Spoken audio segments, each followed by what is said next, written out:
So this piece is called Khafre Enthroned, and it's from Gizeh, Egypt, 4th dynasty. And it's a great example of an Old Kingdom statue. So he's pictured here seated on a throne. It was created for his valley temple near the Sphinx. And it's made of diorite, which is a very hard, dark stone. It's hard to carve.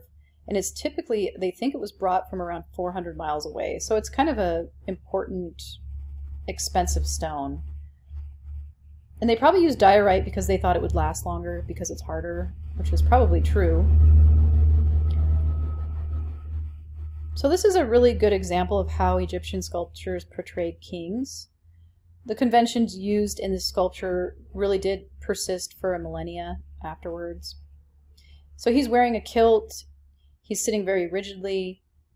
The intertwined locust and papyrus plants in between the legs of the throne symbolize the unification of Upper and Lower Egypt.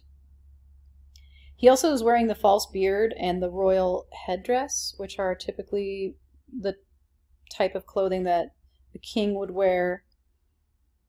And he also has a falcon next to his head, which I can't really see in this picture, but it's there, and that symbolizes the god Horus. It's actually behind his head, so we can't really see it very well. So he has this really perfect youthful body, and his face is also very, there's no wrinkles. And this isn't really supposed to be an accurate representation of his appearance. Really, the purpose of these Egyptian royal portraits was not to reproduce distinctive features or to record individual features even. They were meant to create idolized images that communicated that the god king was of a divine nature and that he was very special.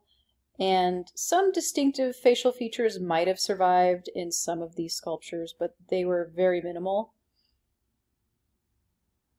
And so they're general representations of kingship. They're not portraits. They actually are meant to represent the divinity of the king, how he's perfect, unlined face, perfect youthful body, really rigid pose.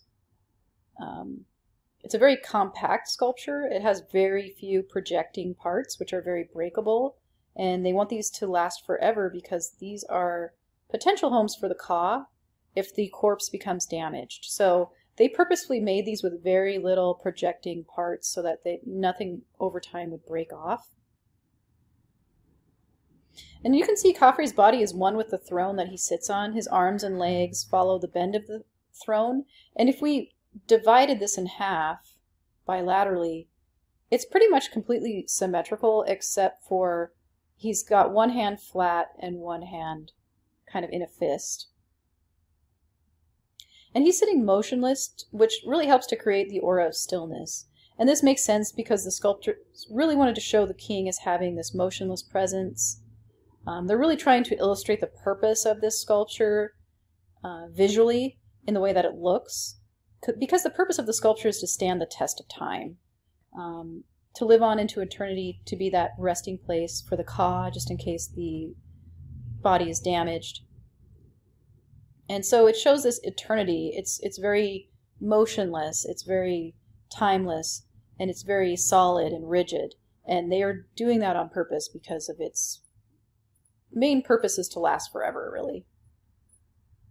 And they were thinking that, sculptures were actually started by apprentices who did the rougher work of carving away the larger chunks of stone.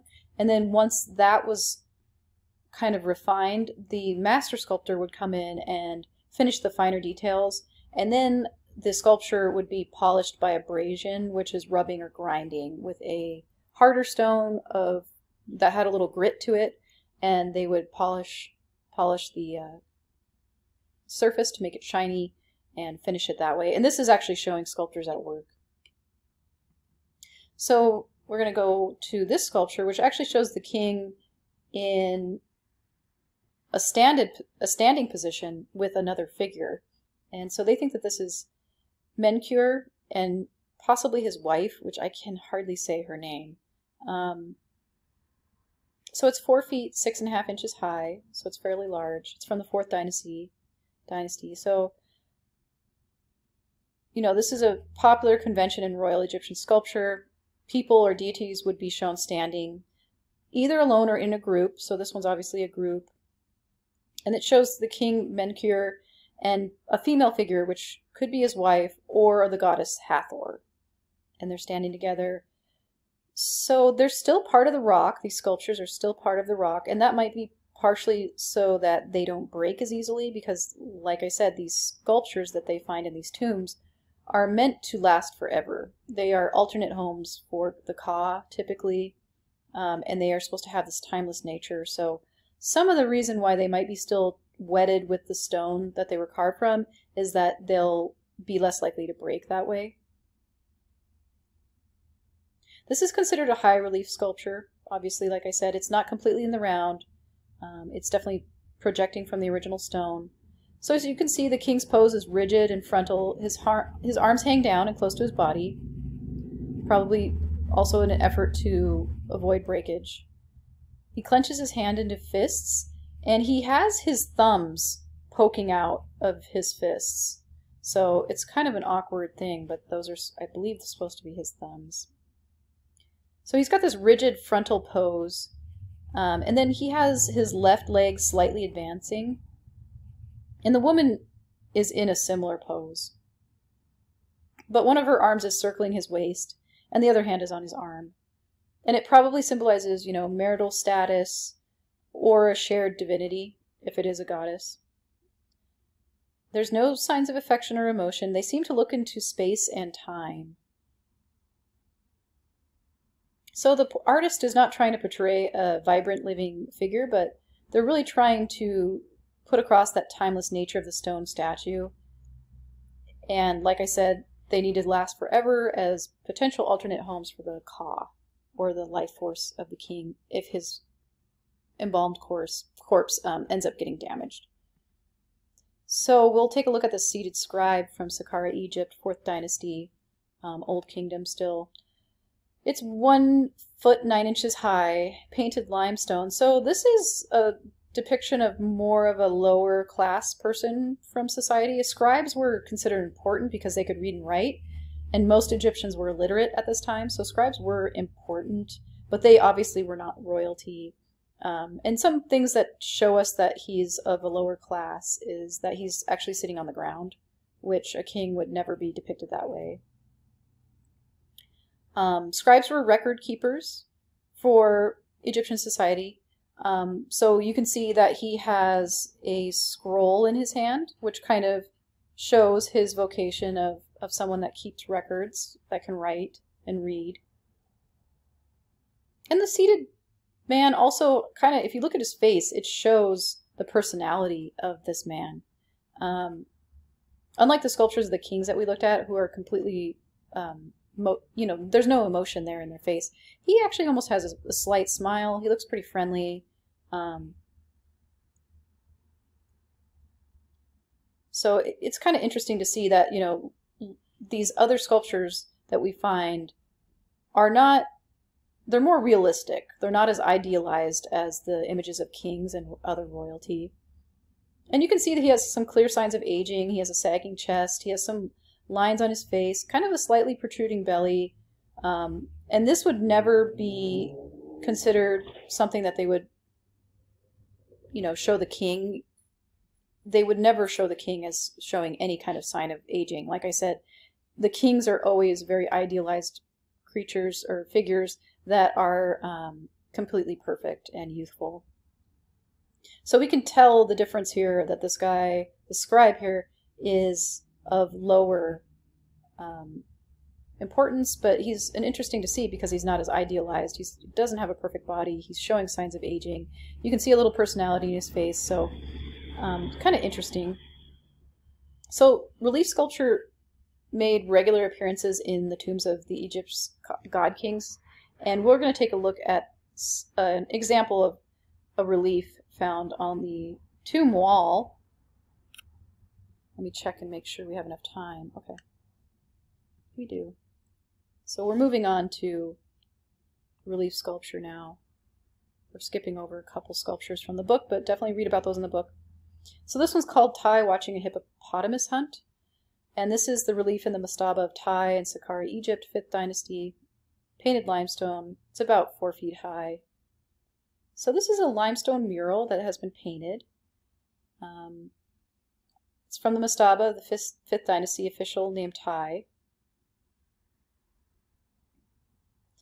So a lot of the depictions in his tomb show scenes of agriculture, hunting, farming, dining, and all of those activities are, the Egyptians believed that all of those activities provided nourishment for the Ka, or life force. And the subjects had significant symbolic overtones. So success in the hunt actually symbolized in Egyptian culture, it symbolized good forces conquering evil forces. So the conquer good over evil, basically. So the scene depicted here is a hunting scene, and Tai and his men are in a boat. There, you can see there's hippos and other fish below them. There's kind of these dense growth of tall papyrus in the background, so we have these repeating lines of papyrus stalks, because the papyrus grew quite high. And then up at the top here we have monkeys, foxes, different birds, different wildlife in the foliage of the trees above. So it's actually kind of an interesting piece.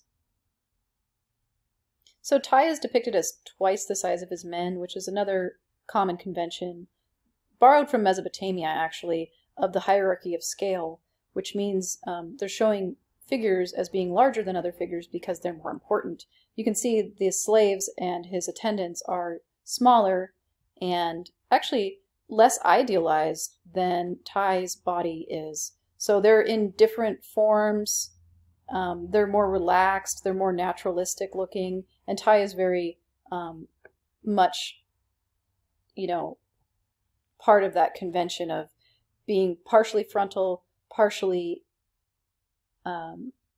profile, and being very rigid, because he's a king and he has to be shown in an idealized way. And actually, these idealized figures in Egyptian art followed a certain canon, and a canon is a system of proportions, or a system that's followed.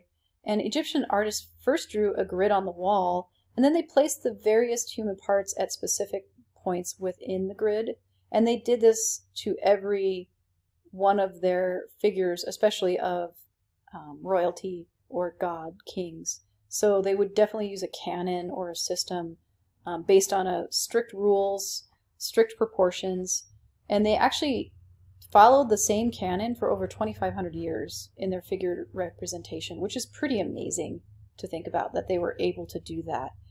To have that kind of consistency for that long is amazing. Let me take a look at the time again. Okay, we still have a little bit of time. And we're going to keep moving. Oh, no, this is one that we're going to cover. So goats treading seed and cattle fording a canal, painted limestone reliefs in the mastaba of Tai in Saqqara, Egypt, 5th dynasty. So we can see goats treading on seeds in the upper register, along with, you know, some herders. They're in that traditional, you know, half profile, half frontal view. And then at the lower register, we can see cattle are actually fording or fjording the Nile. They're crossing the Nile. And this symbolized the passage into the afterlife. So when there's depictions of crossing the Nile, that symbolizes the passage into the afterlife. And there's a lot of interesting details in this relief. The most interesting part is definitely in the lower right. So a youth is actually carrying a small cow, a baby cow, and his head is actually twisting back and he's looking at his mom, and his mom is mooing at him. So they're actually very realistic representation here, especially in this area. That's kind of giving us a scene into everyday life on the tomb wall. So that's kind of interesting. I think I'll stop my video here and start the next one up here.